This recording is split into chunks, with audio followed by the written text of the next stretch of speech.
सभापति महोदय,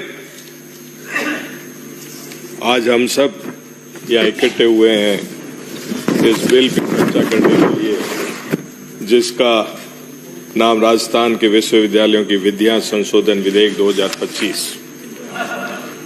और जब मैं इसका statement of objects and reasons पढ़ रहा था तो इसमें लिखा गया है कि the vice chancellor is the principal executive and academic officer.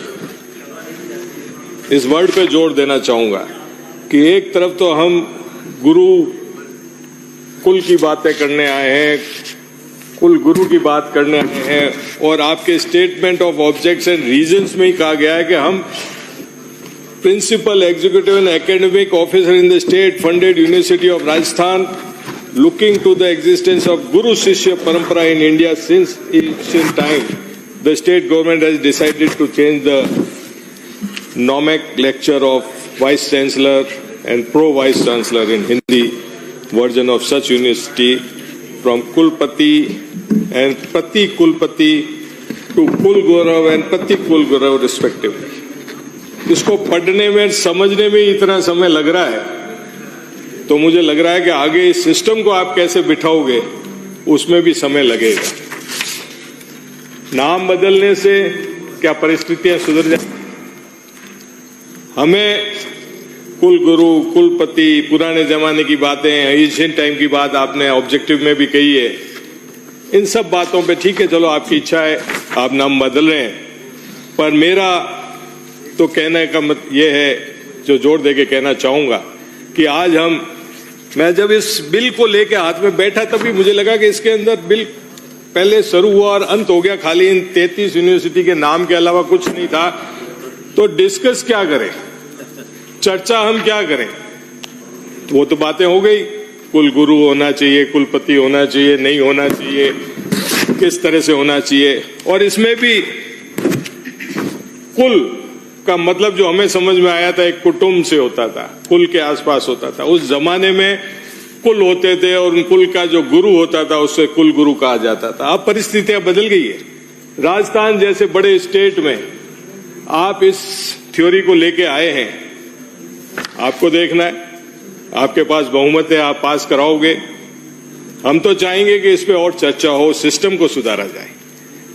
Education system पर हमें ध्यान देने की जरूरत है, यूनिवर्सिटी की, कॉलेज एजुकेशन की, क्योंकि विशेष तौर पे आप मंत्री जी जिस विभाग को लेके बैठे, इस विभाग से जो इंफ्रास्ट्रक्चर तैयार होता है, जो भविष्य तय होगा, जो बच्चे तैयार होंगे, वही हमारी पूंजी है, वही हमारा धन है, और उनके लिए हम क्या सुविधाएं उपलब्ध करा रहे हैं वो हमें देखने की जरूरत है।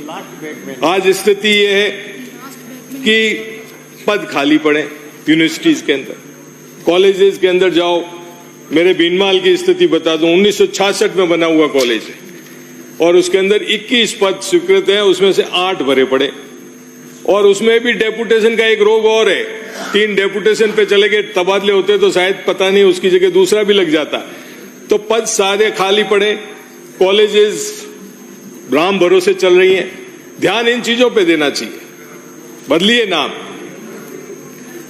हरिमोहन जी बोल रहे थे जब नाम बदलने की बड़ी बातें आई, और हमारे और से आने वाले विधायक महोदय ने काफी व्याख्या कर दी पूर्वजों की।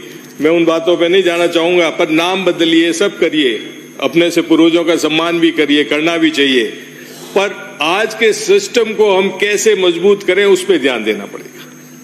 आज कॉलेजेस की जरूरत है। मैं तो कहता हूँ एसडीएम हेडक्वार्टर्स पे कॉलेजेस हो, कॉलेजेस तो मंत्री जी अपने गप्पे लगाने में रेवेन्यू और हायर एजुकेशन की बातें हरिमोहन जी चल रही है, और हमें बात करनी है, क्योंकि हमें बात करनी है, क्योंकि आज के इस आईटी के जमाने में राजस्थान सुनता है, और कौन कितना गंभीर है उस विषय पे हम क्या कहें, पूरा राजस्थान सुनता है और सब समझता है।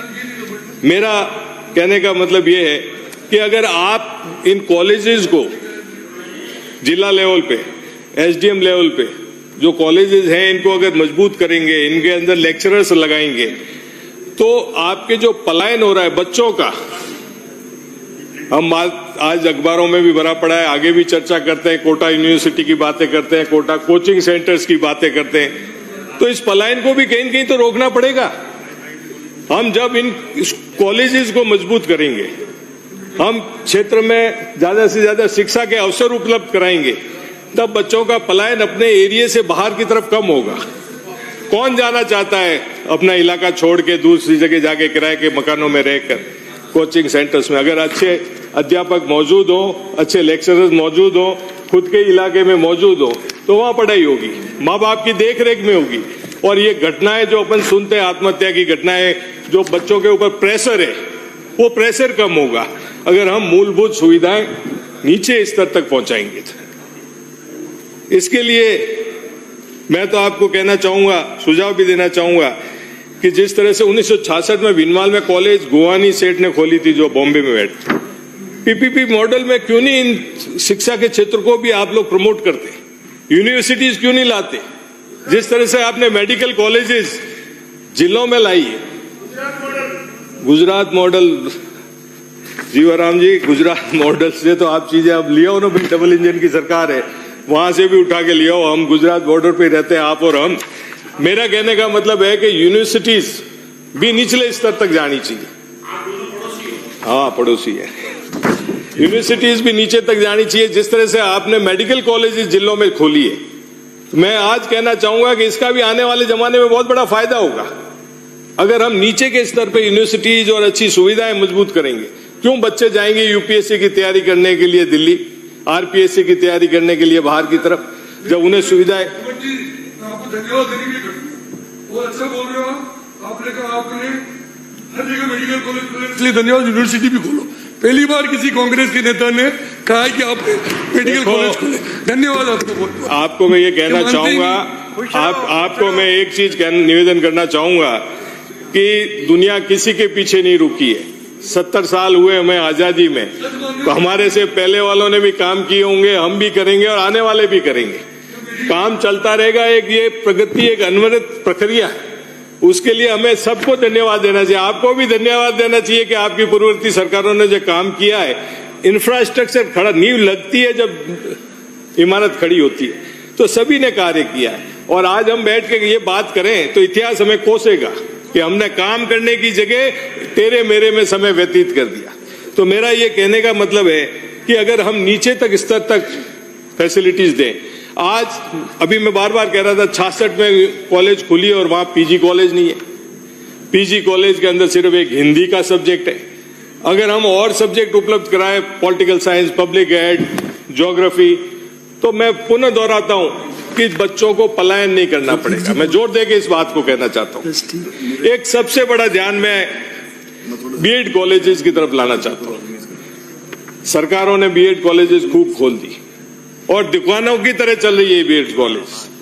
हम जाते हैं, हमारे एरिया में लोग फोन करते हैं कि साहब उस संचालक को फोन करिए, वो 25,000 मांग रहा है, वाजिब पैसे ले ले। इस लूट से बचाइए उच्च शिक्षा मंत्री जी, तो हम कहीं न कहीं फायदा करेंगे। जनता इस तरफ देख रही है, गरीब आदमी बीएड की तरफ अपने बच्चों को भेजता है।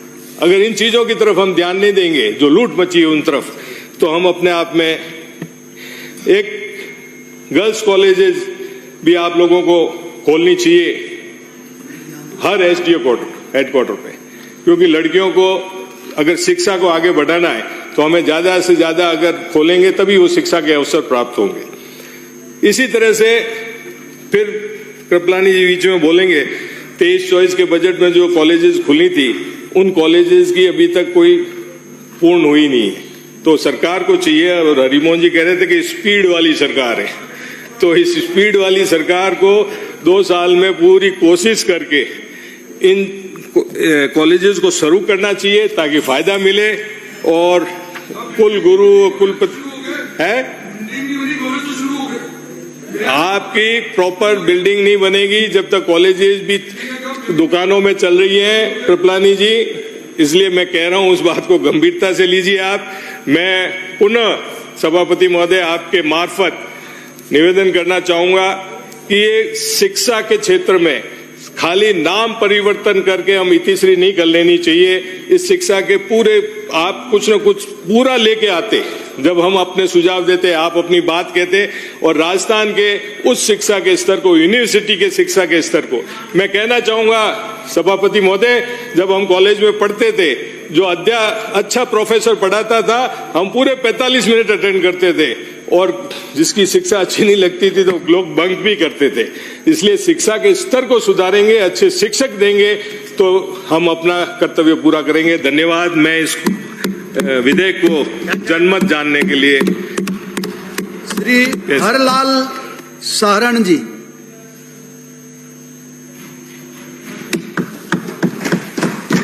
सभापति महोदय,